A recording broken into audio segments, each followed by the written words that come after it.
అనగనగా అమెరికాలో David Sanders అనే ఒక ముసలాయన కటిక దరిద్రంలో జీవించేవాడు. ఒక చిన్న ఇల్లు అండ్ పాత డొక్కు కారే తనకి ఆస్తిలాగా మిగిలాయి.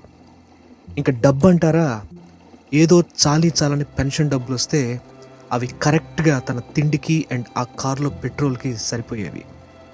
మరి ఇలాంటి పరిస్థితి ఎందుకు వచ్చిందిరా అంటే, కొన్ని జీవితాలు అంతే, ఏం చేసినా సక్సెస్ కాలేరు అన్న కేటగిరీలో ఈయన్ని ఫస్ట్ ప్లేస్లో పెట్టొచ్చు. పరిస్థితులు కొంచెం సానుకూలంగా ఉన్నప్పుడు రకరకాల ఉద్యోగాలు చేసి ఆ సేవింగ్స్లో ఉన్న డబ్బుని తన 40స్లో తీసుకెళ్ళి ఒక లాడ్జ్ కొనుగోలు చేశాడు. అది కాస్త తను కొన్న 4 నెలలకే మంటలు రేగి కాలి బూడిదైంది. పట్టు వదలకుండా ఈసారి మళ్ళీ కసిగా మంచి లాడ్జ్ అండ్ రెస్టారెంట్ కట్టాడు. కానీ ఈసారి రెండో ప్రపంచ యుద్ధం వచ్చి పడింది. దీనివల్ల అమెరికాలో టూరిజం బాగా దెబ్బతింది అండ్ దానివల్ల బిజినెస్ బాగా తగ్గిపోయింది.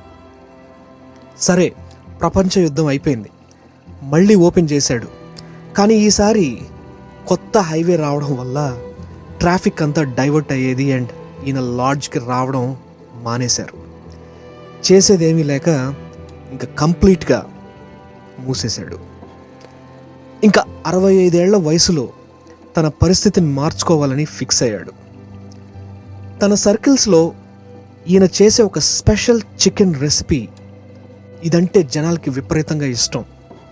ఇంకా తన పరిస్థితిని, ఈ చికెన్ రెసిపీని రెస్టారెంట్స్కి అమ్మి తన లైఫ్లో మార్పుని తీసుకొద్దామని బయలుదేరాడు. ఏముంది, ఎవడో ఒకటి తీసుకుపోడా అండ్ నా రెసిపీకి ఏంటి, ఎవడైనా తీసుకోవాల్సిందే అని చాలా కాన్ఫిడెంట్గా ముసలాయన ముందుకు సాగాడు. వెళ్ళిన ప్రతి రెస్టారెంట్కి నా దగ్గర ఒక బ్రహ్మాండమైన చికెన్ రెసిపీ ఉంది, తీసుకుంటారా అని అడిగేవాడు. అండ్ ఇంకొంచెం ముందుకెళ్ళి, నేను ఈ రెసిపీ ఫ్రీగా ఇస్తాను, జస్ట్ ఏదో నాకు చిన్న పర్సంటేజ్ ఇవ్వండి చాలు అని చెప్పాడు. ఇంకేముంది, ఏనుగు కుంభస్థలం కొట్టాడని మనం అనుకోవచ్చు. కానీ దురదృష్టవశాత్తు ఏ రెస్టారెంట్ కూడా ఈ డీల్కి ఒప్పుకొని ముందుకు రాలేదు. సుమారు ఆయన 1000 రెస్టారెంట్లకు పైగా వెళ్ళి ఈ డీల్ని ప్రపోజ్ చేస్తే ప్రతి చోట ఎ బిగ్ నో అన్న మాట వినేవాడు. అయినా సరే ఆ పాత కారులోనే జీవిస్తూ తిరుగుతూ ముందుకు సాగాడు and he didn't give up. ఎందుకంటే తన చికెన్ రెసిపీ మీద తనకి నమ్మకం అండ్ ఇది డెఫినెట్గా ఒక స్పెషల్ రెసిపీ అని ఆయన ఎప్పుడూ ఫీల్ అయ్యేవాడు. అలా ఆల్మోస్ట్ 1009 సార్లు రిజెక్షన్స్ ఫేస్ చేశాడు అండ్ ఫైనల్గా ఒక రెస్టారెంట్ ఈ డీల్కి ఒప్పుకుంది. That's it. ఈ డీల్ అమెరికా హిస్టరీలో చికెన్ని తినే పద్ధతే మార్చేసింది. అలాగా కెంటకీ ఫ్రైడ్ చికెన్, షార్ట్గా KFC పుట్టింది.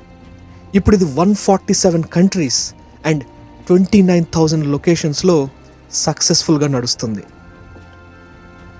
గుర్తుపెట్టుకోండి, శాండర్స్ లాగానే వయసుతో సంబంధం లేకుండా one should never give up and always believe in your self. Rejection వచ్చినప్పుడు ఒకటే అనుకోండి, అది మీరు ఆపర్చునిటీ మిస్ అయినట్టు కాదు, ఎదుటివాడే ఒక మంచి ఆపర్చునిటీ మిస్ అయ్యాడు అని. మీ పట్టుదలే మీ ఆయుధం.